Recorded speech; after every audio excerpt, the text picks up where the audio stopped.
Hi guys, welcome back to my channel. If you're new here, my name is Property Sue and I do videos on real estate and mostly I do land. And today I want to give you guys an update of my journey of 100 acres before 35. So many of you have been texting me, telling me they are inspired by the journey, asking me how I was inspired to start. So I wanted to start a channel on land, but a friend of mine asked me if I was sure if like such kind of a channel would bring traction and such. And as a new YouTuber, sometimes when you're starting your channel, you'll think about the views and what traction it will bring, and sometimes that is wrong.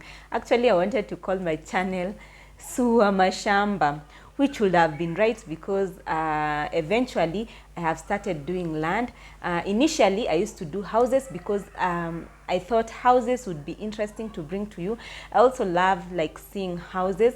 And the reason I love seeing houses is because it inspires ideas, so that when I own my own home one day, maybe I'll bring all these ideas together and make a very beautiful dream home.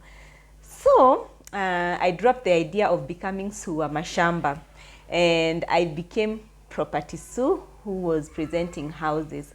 But behind the scenes, on weekends and when I had free time, I used to go and look at land because that is what I am keen on and that is what I think I invest on basically, because I've never bought a house but I've bought land.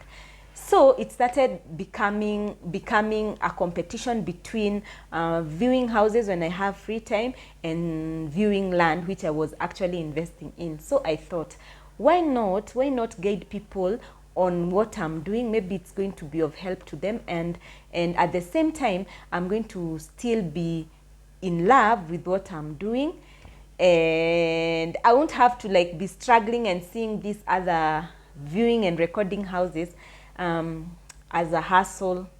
So I stopped houses for a while and I said I'm going to shoot 100 land videos, which I have not yet shot, and see how they do. But at this point I'm thinking I'll document my journey. I'm going to teach people what I think should be taught on owning land in Kenya along the way. If the channel ever gets traction, it's okay. If it never gets traction, it's also okay. But at the end of the day, I believe I will always be historically correct, because people will be able to come back to this channel and learn so much more of how land ownership in Kenya has evolved. And right now I love what I'm doing, and I think that is the most important thing. So when I decided to start like purely filming on land, I said, why not give myself a challenge? Why not try and own like 100 acres before the age of 35? And I would joke about it in the morning when we were having breakfast with my family, and they told me actually it's a thing. So I started making it my thing.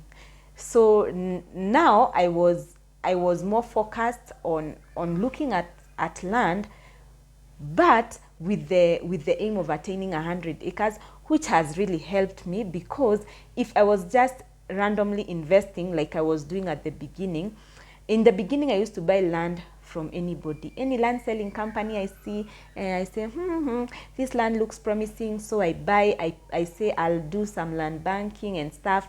But since I started since I started my journey to 100 acres before 35, I have had those 100 acres at the back of my mind, and I find myself each time somebody tells me someone is selling land in a certain area, let's say for 1 million, I research on how I can get cheaper land in that area and how my money can get me more. If I actually even need to go to the actual owners, I do that, which I have found very useful. So that was before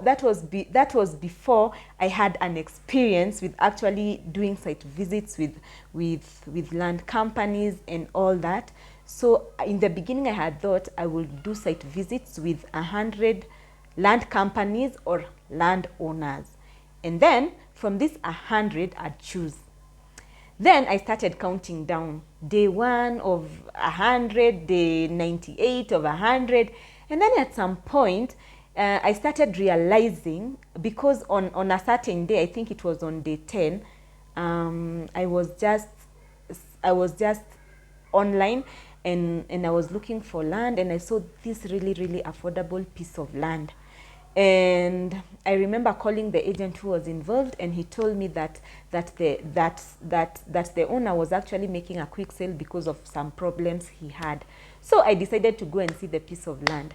When I went, it was a deal. It was a deal. It was 12 acres. And I'm so grateful to God that I found that land. And that is when I learned, maybe I should not count down the viewing days. Maybe I should just view land with an open heart. When it reaches a point to invest, I invest. When it reaches a point I don't want to invest, I won't invest. That is how now I'm operating. I stopped counting down. I'm no longer interested in seeing 100 owners before I decide buying. So right now I'm just looking, and my looking involves really comparing and really seeing if my investment is worth investing in. Because guys, let's just be real, I am not a billionaire, so I don't have all the money in the world, but the little money I have, I am going to make sure I use it wisely. And on this journey to 100 acres, I've actually had to sometimes take loans against some pieces I've owned to acquire others. But I always make sure if I take a loan against a piece, then I'll finish paying off this piece in order to ensure that I still maintain my security. I don't want to lose anything as I go. But there was one time when I discovered I had lost land. If you have not watched that video, you can watch it up here.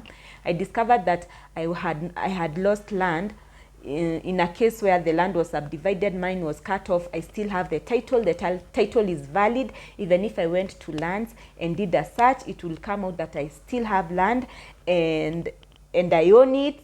But qua ground, vitu ni different. Qua ground, I have nothing.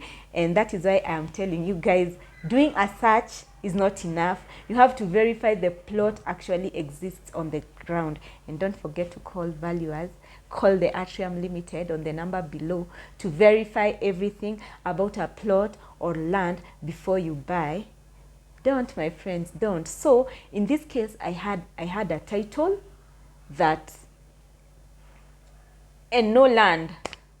And I've told the story about how I have a title with no land, because I had a title with no land.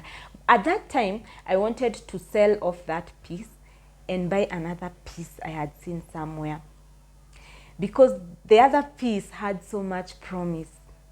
It had so much promise. Actually, I wanted to, instead of taking a loan, because if I would have taken a loan, they would not have given me so much money. I wanted to sell that piece. The circle I usually deal with can give you 10 times the amount you have. So I was going to get 10 times that amount, and then I was going to put it in the other piece, and then the circle was going to give me a relief period in which I was going to repay this loan, which was a good deal to me. Hey, then when I went to the ground, I really didn't have land, and I was stopped in my heels with my 100-acre journey. Actually, guys, I can tell you I switched off like for 2 whole weeks, because now I was like, hey, actually Property Sue could also get conned. Actually, this thing I'm doing could actually go left. So that is when now I've started taking extra caution on things I do, people I buy from, because the 100 acres before 35 is at the back of my mind. And I don't know why I'm doing it, but I have such a big conviction that that is what I should first do. Of course, I have other plans after that, but 100 acres is the first step I need to do, and I need to do it before 35.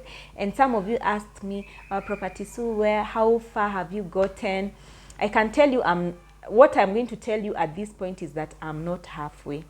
So we've not yet reached 50 acres. Can you imagine? But a lot can change. I believe a lot can change in a short time. And hopefully by my 35th birthday, I'll have 100 acres.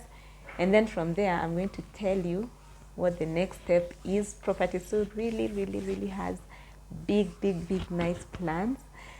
And guys, what I want to tell you is I'd encourage you to join me on this journey, and not necessarily to see what I'm doing. And I'm not doing this to boast that I have this amount of land, because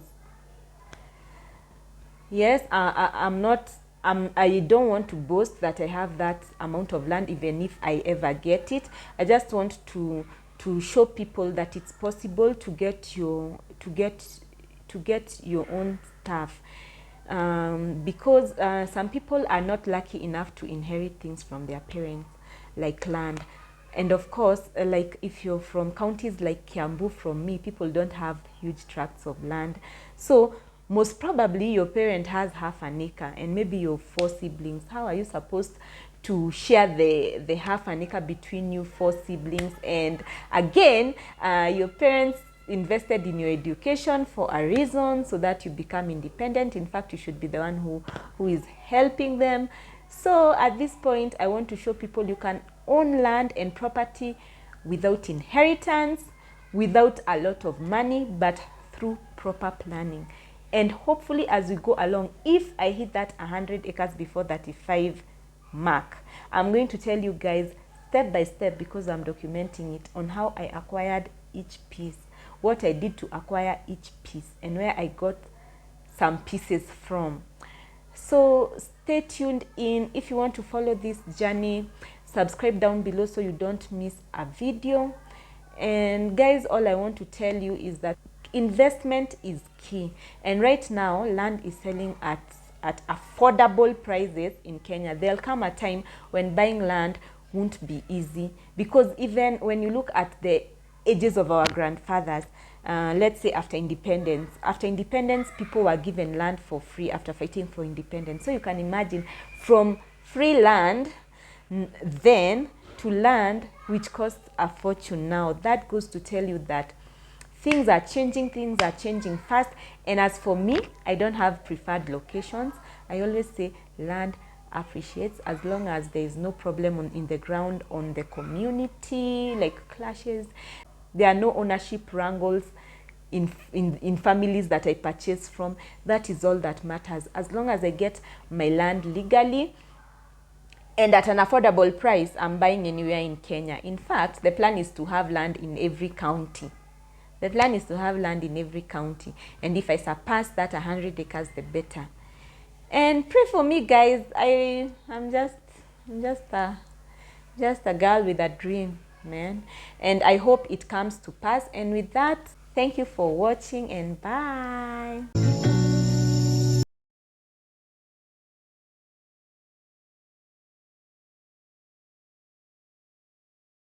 If I've been faking